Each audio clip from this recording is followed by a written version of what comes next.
And I wonder if you want to talk about why that choice. I've always been drawn to, I mean, my whole life I was drawn to people like, I remember being maybe 14, 15 years old and being fascinated with Vincent van Gogh. I remember being fascinated with Jack Kerouac and reading On the Road at a very young age and reading a book that represented freedom,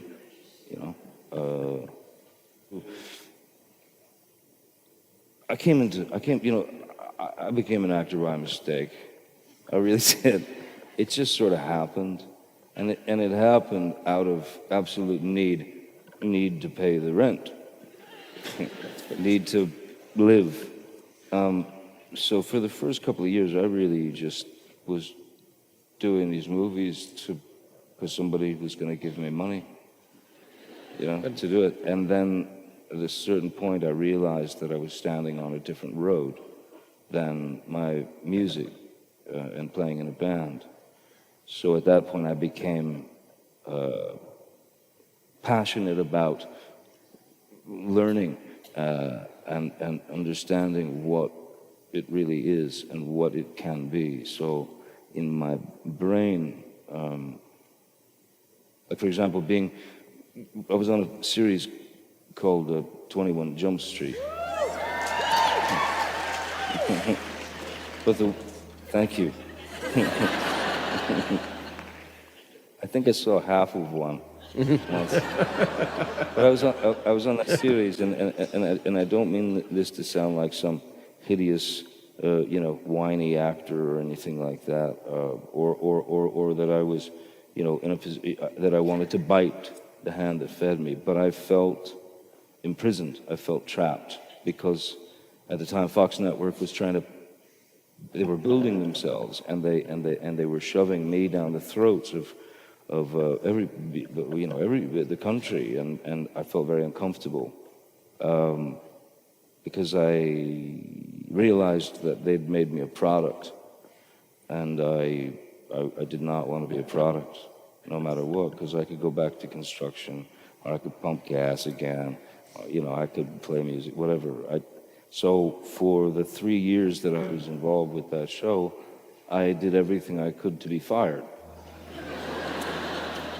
I did.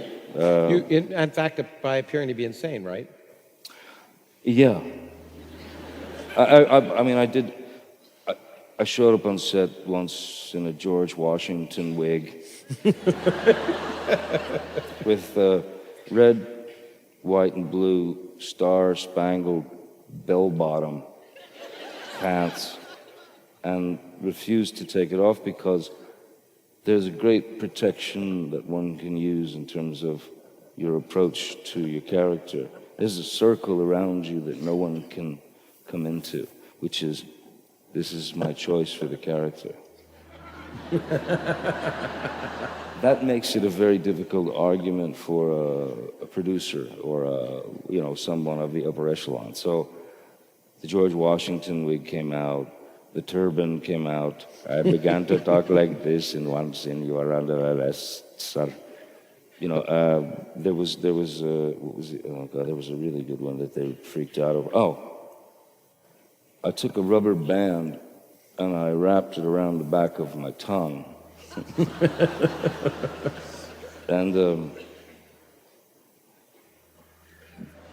of course they asked, "What are you doing?" And I said, "Well, my character has a speech impediment." They shut down the set, of course, but because I wouldn't take it off.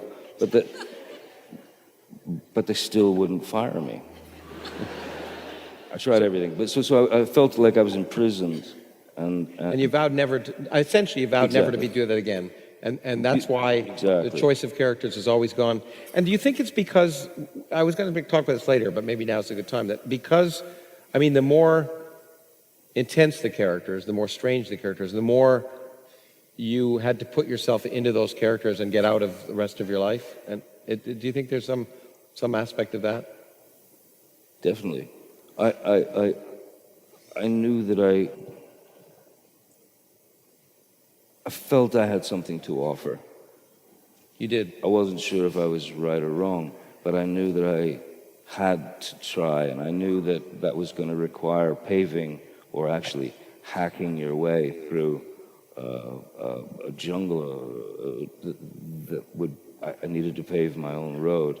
Crybaby, you know, they offered me all kinds of movies where basically, you know, the head of my agency said, "Look, here's what you have to do to be successful.